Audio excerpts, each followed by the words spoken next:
बच्चों, कैसे हैं आप? आशा है आप बहुत अच्छे होंगे। आज मैं आपके लिए लेके आया हूँ कक्षा 4 हिंदी रिमझिम का पाठ 13 हुदहुद, उसके प्रश्न उत्तर यानी कि अभ्यास कार्य। इससे पहले वाले वीडियो में हमने इस पाठ का सारांश पढ़ा था, तो आज हम पढ़ेंगे इसके प्रश्न और उत्तर यानी कि जो भी अभ्यास कार्य है उसको हम आज इसमें करेंगे। ठीक है, तो सबसे पहले है तुम्हारी समझ। इसका पहला प्रश्न क है, क्या हुदहुद को कहीं हजामिन चिड़िया और कहीं पदवया के नाम से पुकारते हैं, क्यों? ये हमने पाठ में भी पढ़ा है। ठीक है, तो इसका उत्तर हम लिखेंगे, हुदहुद की चोंच नाखून काटने वाली नहरनी से बहुत मिलती है। हमने पुस्तक में भी पढ़ा था सारांश के समय कि उसकी चोंच जो है नाखून काटने वाली नहरनी से मिलती है, इसलिए जो है कहीं कहीं पर इसे हजामिन चिड़िया के नाम से भी पुकारते हैं। ठीक है, हजामिन, यहाँ पर थोड़ा सा जामिन हुआ है तो आप इसको लिख देंगे हजामिन। ठीक है, और दूब में कीड़ा ढूंढने के कारण हमारे देश में कहीं कहीं इसे पदवया भी कहा जाता है। ठीक है, ये दूब में से हमने पढ़ा था, इस लंबी चोंच होती है, उस लंबी चोंच से जो है लंबी पतली चोंच होती है और उससे ये क्या करते हैं, दूब में से कीड़े मकोड़े ढूंढकर खा लेती है, इसलिए इसको पदुबया भी कहा जाता है। ठीक, फिर ख प्रश्न है, हुदहुद की चोंच पतली, लंबी और तीखी होती है, इस बात को ध्यान में रखकर बताओ वह कैसा भोजन खाते होंगे। कैसा भोजन खाते होंगे? वे छोटे छोटे कीड़े मकोड़े खाते होंगे। क्या खाते होंगे? वो छोटे छोटे कीड़े मकोड़े खाते होंगे। ठीक, फिर दूसरा है, चोंच से वे क्या क्या काम ले सकते होंगे।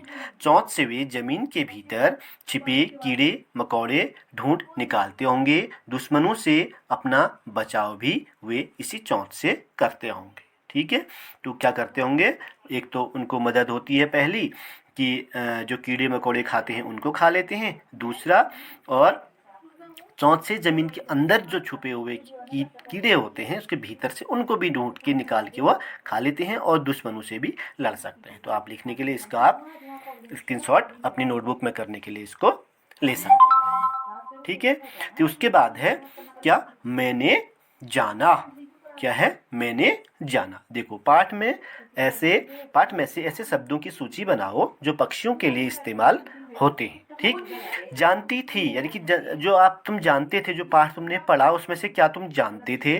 दूसरा, पढ़कर मालूम हुआ, जिसको तुमने जहाँ पर देखा और पढ़ा उसके बाद मालूम हुआ, और उसके बाद जानना चाहती हूँ कि क्या चीज़ तो तुम उसको जानना चाहते हो और कैसे, कहाँ से मैं उसको पता लगाऊंगी या लगाऊंगा, उसको कैसे हम पता करेंगे। तो पहला है जानती थी।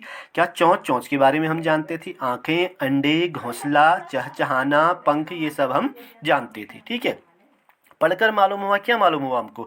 हुदहुद पक्षी के बारे में और कलगी के बारे में जो उसके सर के ऊपर होती है। ताज, जो ताज जैसा नुमा होता है यानी कि मुकुट जिसको हम बोल सकते हैं, जो उनको मिला था, किनको? हुदहुदों को। ठीक है, उसके बाद हजामिन, हमने पहली बार शायद बच्चों ने शब्द सुना होगा कि हजामिन, जो हमने चिड़िया को नाम दिया। ठीक है, क्योंकि उसकी चोंच किसकी उससे होती है? नाखून काटने वाली नहरनी की तरह होती है, तो इसलिए हम हजामिन बया। पदुबया बोला क्योंकि वह दूब में से क्या ढूंढती है? कीड़े मकोड़े को ढूंढ कर खाती है, इसलिए जो है क्या कहा गया? हुदहुद को पदुबया भी कहा गया। हुप हुप हुप, ये उसकी आवाज़ निकालती है। ठीक है, जो हुदहुद चिड़िया है वो क्या करती है? हुप हुप हुप करके आवाज़ निकालती है। और हुप ऊ, क्या? क्योंकि अंग्रेजी में हुपू कहा जाता है, इसको अंग्रेजी में हुपू कहा जाता है। किसको? हुदहुद को। ये हम चीज़ें हमको जो है यहाँ पढ़कर हमको मालूम हुई। बाद में अब जानना चाहते हैं, क्या जानना हम चाहते हैं? अंडे देने के अलावा मादा हुदहुदों के अन्य काम, और हुदहुद क्या गिद्ध की तरह लड़ाकू पक्षी है? ये हमारी इच्छा है जानने की, इसको हम लिख सकते हैं। ठीक है, फिर कैसे हम इसको पता करें? किताबों में पढ़कर हम पता कर सकते हैं, और फिर इंसाइक्लोपीडिया पढ़कर हमको मिल जाता है, शिक्षकों से पूछकर और नेट से हम ये चीज़ें जो है पता कर सकते हैं जो हम जानना चाहते हैं। ठीक है, उसके बाद अगला हमारा जो है, पहचाने कैसे। अब देखिए, क है इसमें। ठीक है, इसमें क है, आप प्रश्न देख सकते हैं। क्या है प्रश्न? अगर तुम्हें हुदहुद को पहचानने में किसी की मदद करनी है तो तुम उसे कौन सी बातें बताओगे? 4-5 वाक्यों में लिखो। हमने पढ़ा हुदहुद के बारे में ठीक है। तो अगर हम बताएं किसी को कि तुम हुदूद कैसे पहचानोगे, हम क्या क्या बोल सकते हैं। जैसे हम उत्तर लिख सकते हैं, हुदूद के सिर पर कलगी होती है, उसका सारा शरीर रंग बिरंगा और चटकीला होता है, पंख काले होते हैं जिन पर मोटी सफ़ेद धारियां बनी होती हैं, इसकी चोंच पतली लंबी और तीखी होती है, बोलते समय यह 3 बार हुप हुप हुप सा कुछ कहता है। ये हम बता सकते हैं। ठीक है। फिर उसके बाद है सेकंड, अब कौवे या कबूतर को पहचानने के लिए 4-5 बिंदु लिखो। यह लिखने के लिए तुम्हें इन पक्षियों को कुछ समय तक बहुत गौर से देखना होगा ताकि तुम उस पक्षी के बारे में बता सको या फिर तुम उसके बारे में लिख सको। आई बात समझ में? ठीक है, चलिए हम इसका उत्तर भी देख लेते हैं कि इसका उत्तर क्या हो सकता है। ठीक है, अब क्या होगा, हम कौवे की बात यहाँ पर करते हैं तो कौवे को पहचान हम ऐसे करेंगे। इसका पूरा शरीर काला होता है, इसकी चोंच काली लंबी और नुकीली होती है, यह काँव काँव करता है, इसकी आवाज़ में मिठास नहीं होती है, यानी कि ये। उसके बाद तरह तरह के नाम। तुम्हारे आसपास कौन कौन से पक्षी पाए जाते हैं, उनके नामों की सूची बनाओ। तुम्हारी और तुम्हारी दोस्तों के घर की भाषा में इन्हें क्या कहते हैं। जिन पक्षियों के नाम तुम्हें पता नहीं हैं उनके नाम तुम्हें पता करने होंगे। आप यानी कि आपके आसपास में कौन कौन से पक्षी पाए जाते हैं और कितने पक्षियों को तुम पहचानते हो, उनके क्या क्या नाम हैं जो आपके आते हैं लिख सकते हो, नहीं तो अपने पेरेंट्स से, आस पड़ोस से, बड़े भाई बहनों से आप पूछ के लिख सकते हो। ठीक है। तो जैसे हमारे आसपास गौरैया मिलती है, हमको दिखती है ना, कबूतर होता है, मैना है, कौवा है और बहुत से ऐसे छोटे छोटे जो पक्षी हैं जो आपके आसपास हैं उसको आप इसमें लिख सकते हैं। ठीक है। उसके रंगारंग क्या है, हुदहुद का सारा शरीर रंग बिरंगा और चटकीला होता है। हुदहुद का रंग चटकीला बताया गया है। रंग कैसे हैं यह बताने के लिए कुछ शब्दों का इस्तेमाल किया जा सकता है, जैसे फीके रंग, चटकीले रंग। ठीक है, बताओ ऐसे रंग किन किन चीज़ों के होते हैं। होते हैं ना, रंग होता है, हम कहते हैं बहुत तेज़ रंग है, भड़कीला रंग है, फीका रंग है, चटकीला रंग है। ठीक है, उसको बताने के लिए जैसे हम कह सकते हैं गहरा काला, छतरी कैसी होती है, छतरी अक्सर काली, कोट काला कोट, बाल कैसे होते हैं, काले। ठीक है, गहरा काला। फीका रंग, फीका हरा, फीका हरा बोल सकते हैं, बोतल हल्का सा ग्रीन, फीका हरा। भड़कीला लाल, चुंदरी यानी कि पोशाक, किसी की पोशाक भी होती है, चुंदरी भी हो सकती है जो भड़कीली लाल हो सकती है। सुनहरा पीला, अंगूठी, सोने की अंगूठी होती है पीले रंग की, सुनहरा पीला तो अंगूठी या कंगन, ऐसे आप इसको लिख सकते हैं। ठीक है।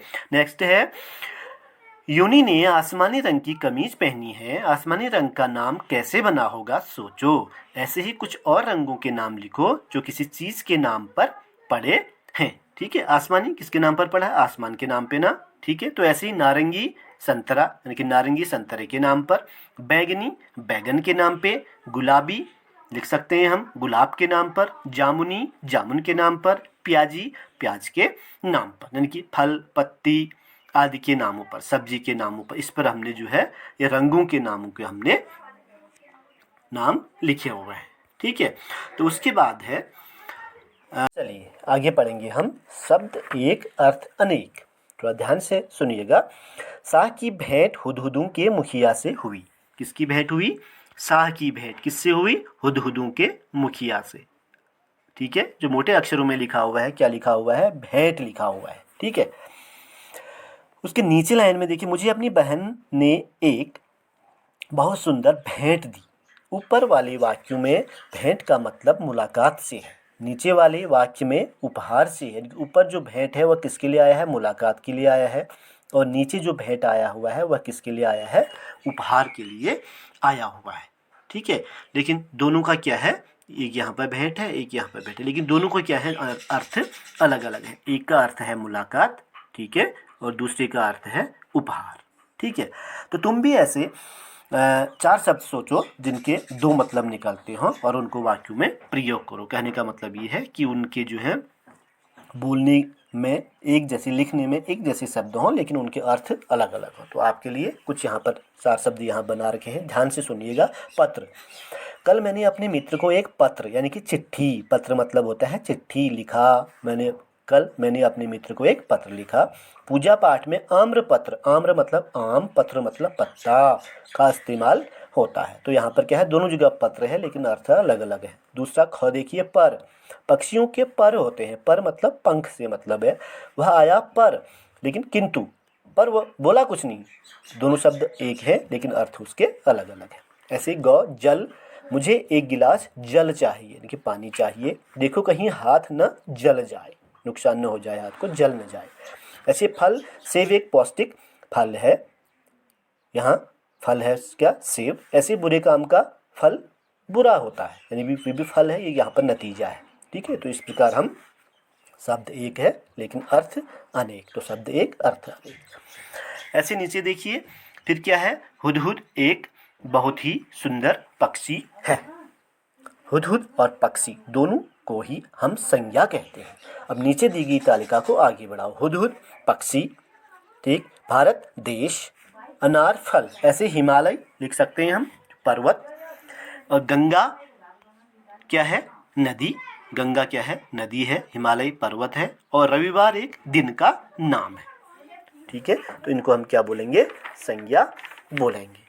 ठीक है, तो थैंक यू बच्चों, आज के लिए इतना ही।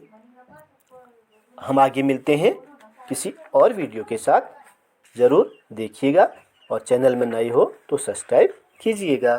थैंक यू फॉर वॉचिंग, धन्यवाद।